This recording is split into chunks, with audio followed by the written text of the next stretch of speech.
各位好，我是兴趣闪的摄影师 Enzo。那今天的影片，看封面你们就知道说这是一部盲测影片。然后我知道你们会想说什么，就是说为什么没有纳入其他的那些机种？原因就是因为我做这部影片的时候比较赶，然后再加上我就是借不到那些机子。我有努力去借，但是要么就是离我很远，要么就是不方便，然后要么就是已经卖掉了。而且其实很多那些中国的1寸机，台湾购买人呢也是相当的少数，所以我是真的借不到，然后我也没有办法，我也不是说什么有很大笔的钱可以说去买这一只手机之类的，然后再卖掉，因为那个东西其实也不是特别的好卖。但是今天这部影片呢，会比较对手呢，就是 Xperia One Mark 5。还有 iPhone 14 Pro， 然后还有 Pixel 7 Pro。那这3只手机比较呢，其实我觉得还是蛮有意义的，因为你们可以看完我的比较影片之后呢，再去看之前跟 Vivo 的比较影片，这样子的话呢，你多少还是可以感觉出来每一只手机的差别哦。那这支影片有意义的点就是说 ，Google 是一个计算摄影的大厂，然后 Apple 其实也算是计算摄影的大厂嘛。然后我们就可以看到说，这一次 Sony 的表现到底怎么样。这部影片呢，应该会让你还蛮惊艳的，至少我自己在做盲测的时候，我是觉得还不错的。好啦，希望这部影片对你们来说还是有帮助，我相信还是有。但是之后我会再尽力的去借更多不一样的手机。那我们还是先把这部影片看完吧。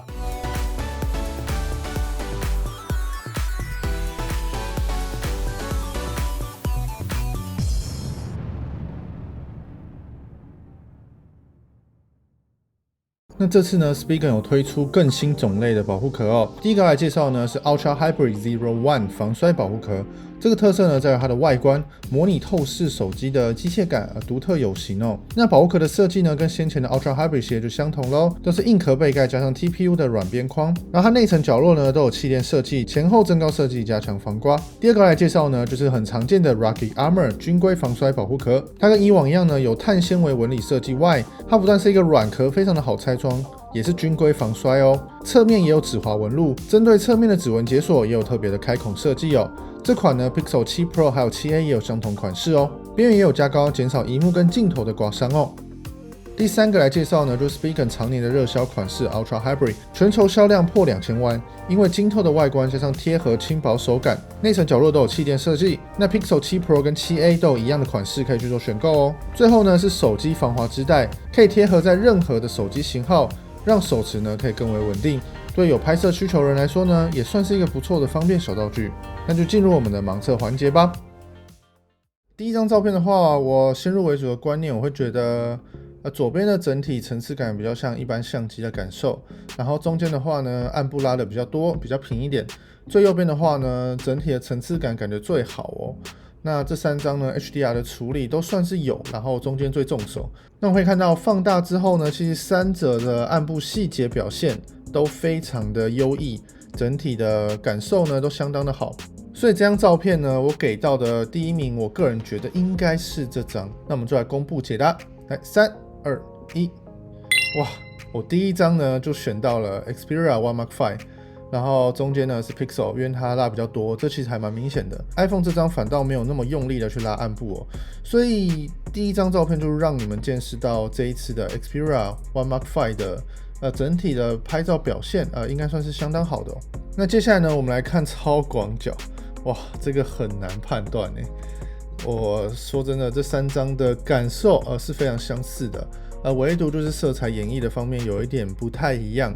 那放大之后呢，我们可以感受到中间的锐化感比较重一点，就这个花花的地方。然后第一张跟第3张的整体感受比较好。那硬要选的话，我会觉得还是第3张比较漂亮一点点，就是整体的色彩感受。好，那我们就来公布解答。3、2、1，哇！我又选到 Xperia One Mark 5，它的整体的色彩演绎，像是这边的感受，我会觉得比较舒服一点。那这里的会有一点锐化感，这个也是有一点锐化感，所以这一次5代的进步幅度真的相当大。这是超广角，超广角虽然镜头没有进步，但是演算法也有进步。然后我们可以看一下中间呢是14 Pro， 因为14 Pro 就是锐化严重，这大家都知道。然后这个呢是 Pixel。我觉得表现都很好啦，就是也不是说有极大的差距，这只是很细看的话，我会比较喜欢 Sony 的感受。那接下来我们来看一下2倍，因为这3只手机都是用高画素的4:1，没意外的话 Sony 应该是不会做阵列转换，所以这点让我觉得相当的可惜。但是 Pixel 跟 iPhone 都有做阵列转换，所以他们2倍的画质都相当好。那第一眼看起来呢，中间的天空比较蓝，白平衡比较偏冷一点点，最右边的话整体比较亮，最左边最暗。那放大之后呢，其实大家很明显的去看这个窗户的勾边的感受啊，或是这边的感受啊，一放大其实我就知道最左边应该是 Sony， 然后中间应该是 Pixel， 最右边应该是 iPhone， 因为这2个都有阵列转换，所以他们2倍的画质呢是好的，但是 Sony 这次还没有做阵列转换，有点可惜。那我们来公布解答，看我猜的对不对？没错，第一个果然是 Sony， 然后中间是 Pixel， 右边是 iPhone。所以如果你很喜欢50mm 左右的焦段的话，那 Pixel 跟 iPhone 的这个阵列转换呢，相当的优异。那我们来看一下1倍镜头在夜景上面的表现哦。然后这张照片看起来，初步看起来啦，天空拉最多的是最左边这张，然后3者的亮部都有去做压制。那放大之后呢，我们可以看到说，在亮部的表现呢，这2个压的比较多这个比较少一点点。然后整体的清晰度，我们仔细看了之后会觉得说，我觉得右边2张的清晰度呢是比较干净一点点的，然后天空的噪点的感受呢是1跟3比较少一点。我会觉得2的整体表现是最好的，因为它的亮部有压，然后右边的话有点太黄了，左边有点太平了。那我们来公布解答，3、2、1有没有出乎你的意料？中间呢又是 Sony， 左边呢是左边是 iPhone， 我以为左边是 Pixel 因为我以为 Pixel 会比较平，所以这是 Pixel。我竟然猜错了，所以 Pixel 在这张照片的情况下，亮部压的竟然比较少，所以这张照片给排名的话，我觉得会是 Sony、Google， 再来才是 iPhone。iPhone 的暗部有点拉太多了，画面有点平到不太好看。那超广角的夜景的话，初步看起来呢，其实就蛮明显的，最左边压最多然后中间的话压比较少。右边的话呢，也压的还算不错，中间的杂讯最多，然后亮部最爆，所以中间基本上就淘汰了。然后因为这超广角嘛，3者超广角拍夜景其实都没有到非常的好看，但是真的要选这张照片，其实我应该会选1吧。它的这个流行音乐中心这边呢，压制的时候旁边没有黑黑的边缘出现，但这个有没有看到？这边有黑黑的边缘，所以我觉得这个就不太好看，所以我会觉得给1。那我们来公布解答，那我们3、2、1。哇，第一张是 iPhone， 然后第2张是 Sony， 第3张是 Google，这排序跟刚刚一样哦。所以 Sony 的夜景模式，但它的超广角呢就没有去做压制，有点可惜。然后 iPhone 这张的整体的色调感受，我觉得是比较好一点的。Google 这边压的有点 HDR 的感受，太重手了。那这张照片呢，也是超广角的夜间模式，能拍到最多东西的超广角呢，就是中间，这很明显。右边这个白平衡，这种有点绿绿的白平衡，在晚上很高几率应该是 iPhone， 然后这个呢应该是 Sony， 因为 Sony 的超广角夜间模式其实没有什么进步。那我们来公布解答，3、2、1，跟想象的一样哦。这个呢是 Google， 这个呢是 iPhone， 这个的话呢是 Sony。那我们这张照片看到的是主镜头夜间对于人像的拍摄，然后第一眼看起来，其实我觉得还蛮明显看出来最右边应该是 iPhone， 因为整体的锐化感受真的不是很喜欢左边这2个有点难以判断，然后3者在这个距离下的前景深的感受呢，其实都差不多，因为毕竟都不是1寸机嘛。那放大之后呢，我会觉得1的锐化又比2还要再多一点点，所以这一组我个人觉得拍的最好的应该是1吧。那我们就来公布解答，来3、2、1，哇，1是 Pixel， 然后2是 Sony。各位要知道，这个情况下呢是非常昏暗的，1倍镜头这次的进步幅度真的是最大。那这张呢是3倍还有 3.5 倍的情况下去做夜拍，所以再用长焦镜头拍夜拍的话，其实我会觉得其实还蛮明显可以分别的出来的。那就这张照片看起来的话呢，第一个的话暗部拉最多，第3个暗部拉最少，然后中间的话呢画质比较差了一点点然后杂讯也比较多。中间已经有横向耀光的话呢，其实我就看得出来这个是 Sony 的潜望式镜头所拍摄的。那我们就来公布解答，这样我觉得是1拍的最好了。来3、2、1，好，没错 ，Pixel、Sony， 然后 iPhone。那这张呢是我们放到5倍，5倍的话呢就是 Google 的战场，因为 Google 有一颗5倍镜头嘛。放大之后，左跟右的细节表现呢是蛮相近的，但是真的要去看仔细的话，其实这里这个区块的窗户的隔间的感受并没有被磨掉，所以最左边才是这张照片最真实的细节。那我们就来公布解答，3、2、1。这个是 Sony， 这个是 Google， 这个是 iPhone。那你们比较喜欢哪一张呢？都欢迎留言跟我说哦。这个是15倍，然后再加上我裁切给你们看它的细节。那在15倍的情况下，其实我们都知道就光学上 Google 是最强的，所以这个很明显应该是 Google。然后再来第二个光学强的呢，就是 Sony， 所以这个应该是 Sony。这个的话呢，应该就是 iPhone。那我们就来公布解答，来3、2、1，对，跟我想象一模一样。那接下来这张还挺有趣的，这是夜间的人像模式，而且这个环境跟刚刚一样，然后又是用长焦镜头，所以整体画质呢会下降蛮多的。那大家可以猜一下这张照片我觉得拍的最好的话呢是第一张，整体的散景感受，然后画质感受都是最好的。最右边有点太锐化，所以这个我猜是 Google。那我们就来公布解答吧，3、2、1，有没有超乎你的想象？这个呢是 Sony。没错 ，Sony 的人像模式在夜间哦，拍成这个样子。然后呢，这个是 iPhone， 这个我拍了2、3张，真的都这么糊，所以 iPhone 的3倍镜头的人像模式在夜间真的很惨。Google 的话是没办法，因为它的人像模式只能用1倍镜头放大，所以会有很严重的锐化感。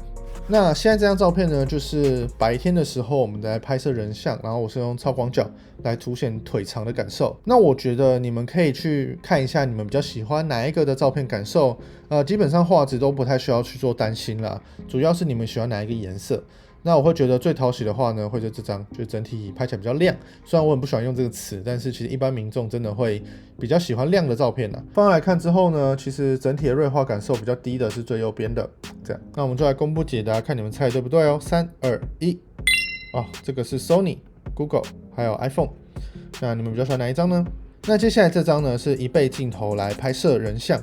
然后我们可以看到三者的对肤色的感觉呢，调控都不太一样，因为每一只手机的白平衡有时候都跳来跳去的，所以有点无法正确判断分别是谁拍摄的。我只能说三者的风格不太一样，说真的都还不错啦，1倍镜头都很强。那我会觉得1的锐化感比较重一点，所以我自己猜1应该是 iPhone 啦。那各位觉得哪一张比较讨喜呢？那我们就来公布解答，3、2、1，这是 Google， 然后这是 Sony， 这是 iPhone。所以说 Sony 在这张照片情况白平衡有一点偏绿，我觉得这个可能有点小失误啦。那论白平衡谁最准的话，这个场景应该是 iPhone 是最准的。那我们来看到这个是人像模式，那这个其实相当的明显啊。Google 这个就是讲很多遍了，它的缺点就是锐化感太重了。人像模式的情况下，最左边的话，这个层次感应该是 iPhone， 然后这个应该是 Sony。那我们直接来公布解答，3、2、1，对，基本上跟我想的是一样的。那放大来看呢，其实论边缘演算的话，这次 Sony 的进步幅度是相当大的。你说真的，看起来跟 iPhone 的差距呢是不会到太大的。那这张呢是阴天拍树，然后这是推到5倍，我觉得大众应该会比较喜欢3吧，整体比较明亮。细节表现的话，中间应该最好，因为中间我自己猜是 Google 啦，所以整体的画面感受会最好，然后再来是右边，再来是这个，所以我自己猜这个应该是 Google， 这个应该是 Sony， 这个应该是 iPhone。那我们就来公布解答，在3、2、1，我竟然错了，就是这个是 iPhone 所以 iPhone 推到5倍的画质感受其实是还不错的，这张反倒是 Sony。那 Google 无话可说，5倍镜头就是厉害，这样。然后这张照片呢是推到15倍，3支的最远变焦，我们来 PK 一下这个招牌只有最右边跟中间有压，左边没有压。然后我们就来公布解答吧，3、2、1，哇，这个是 Pixel， 然后这个是 iPhone， 这个是 Sony， 所以 iPhone 在推到15倍的画质感受，我会觉得比 Sony 好一点。这可能是 iPhone 的计算摄影还蛮强的部分的原因哦。Sony 的计算摄影相对来说还是比较弱一点点的。那接下来我们来看一下自拍哦。那自拍的话，我们可以首先发现就是广度问题，还有没有自带美肌的问题。然后我个人觉得还蛮明显，中间应该是 iPhone， 因为 iPhone 就没自带美肌，然后这两个就有自带美肌，所以左右2张的表现呢会比较好一点，但是这个美肌可能有点重手了。但是我们可以感受到是广度问题，左边是最广的。那我们就来公布解答哦，3、2、1。所以 Pixel 呢是最广的，但是美肌有一点不太自然。所以这张照片我觉得拍的最好的话呢是 Sony， 它的整体的画面的感受，然后美肌的自然程度都比 Google 还要更好。哦，所以这次 Sony 的自拍呢，我觉得算是有进步。那最后呢，这个是复杂场景的人像模式，然后我们可以看一下演算的部分哦。那我自己觉得1、2都还不错。然后论谁演算的好的话，我觉得主要是看花的这边往后的话呢，应该要越来越糊，但这个没有，所以这个演算是比较聪明的。那谁拍的比较好看？我觉得中间比较好看。那我们再公布解答，3、2、1，中间 Sony， 然后这个是 iPhone， 然后这个呢是 Google。然后这张人像模式的话呢，我们可以感受得到，就是左边的人像模式的 HDR 演算会比较少一点点，但是层次感会比较自然。1跟2呢都算是好看，但是它的 HDR 比较弱，所以我觉得它还是比较好一点。那我们就来公布解答，3、2、1。Sony 如果开启散景模式的话，它的 HDR 就不会到这么重手了，大家要稍微注意一下。那我们先看到1倍镜头的录影画面哦，我们这边就不盲测了，直接给各位看。那大家可以自己暂停哦，暂停之后呢，就可以看到说，论锐化感受的话呢 ，Sony 会是最少的，所以画面会最像相机的感受。然后整体色调呢 ，Sony 也是比较淡饱和一点，但是就是你有比较多的后置空间。那 Pixel 呢，则是整体最为饱和的一个。然后我们可以看到呢，如果稍微跑动的稳定度的话，我个人觉得论演算的程度，还是 iPhone 跟 Pixel 的稳定度感受是比较好一点的哦。那我们接下来看到超广角的部分。那超广角的话呢，其实可以蛮明显看出来 Google 的超广角蛮糟糕的。